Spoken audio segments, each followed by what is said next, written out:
नागपूर येथील शिक्षकांचा बोगस भरती घोटाळा आता महाराष्ट्रभर गाजतोय आणि त्यात सध्या तरी 5 आरोपींना अटक झाली आहे आणि काल रात्री परत नागपूरच्या सदर पोलीस ठाण्यामध्ये एक नव्याने तक्रार दाखल झाली। भंडाऱ्याचे नवप्रभा शिक्षण संस्थेचे संचालक आपल्यासोबत आहेत, आपण त्यांच्याकडनं जाणून घेऊया। काय सांगाल भाऊ, काय नेमकं प्रकरण आहे, कशा पद्धतीची तुमची तक्रार आहे, काय आरोप आहेत? आमची तक्रार अशी आहे की संस्थेमध्ये कल्याण डोंगरे हे माजी अध्यक्ष आहेत आणि कमल कटारे ह्या सेवानिवृत्त मुख्याध्यापिका आहेत। त्यांनी 2022मध्ये नियुक्ती केली आणि 2017मध्ये नियुक्ती दाखवली।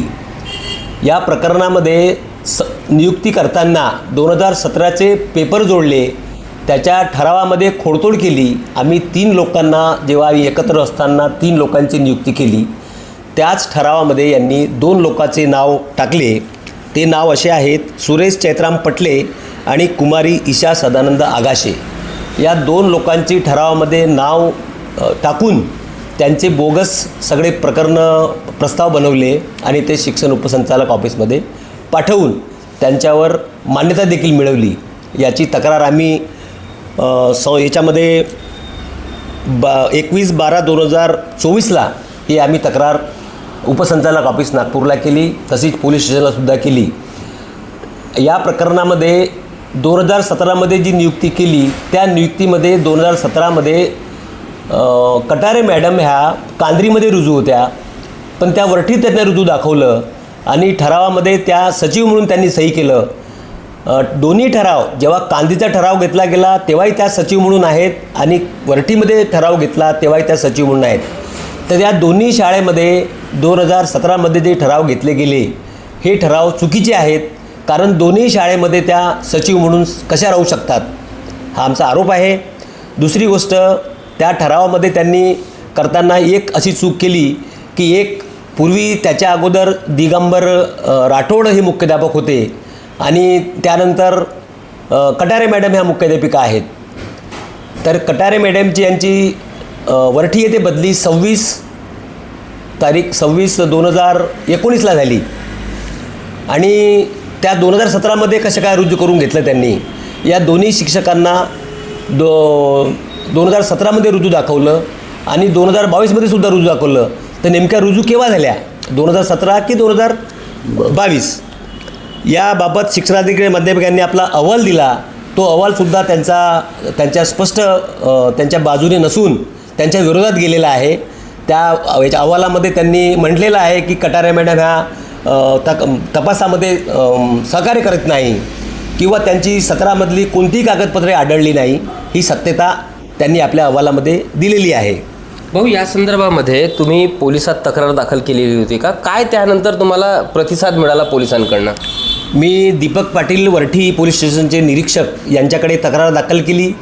त्या तक्रारीमध्ये मी त्यांना वारंवार समजून सांगितलं, त्यांना वारंवार फोन केला, त्यांची प्रत्यक्ष भेट घेतली, पण त्यांनी सांगितलं का तुम्ही तक्रार दिली, ही तक्रार तुमची ग्राह्य धरल्या जाणार नाही। त्यांनी सांगितलं की शिक्षण उपसंचालक या कार्यालयाने तक्रार दाखल करायला पाहिजे। मी त्यांना असा प्रश्न केला की ज्या कार्यालयाने चुकीची मान्यता दिली ते त्यांची तक्रार कशी दाखल करू शकतात, हे त्यांना मी काल पण बोललो आहे फोनवर। पण त्यांनी सांगितलं का तसं नाही आहे प्रकरण, तुम्ही बातमी नीट वाचा म्हणजे तुम्हाला कळेल।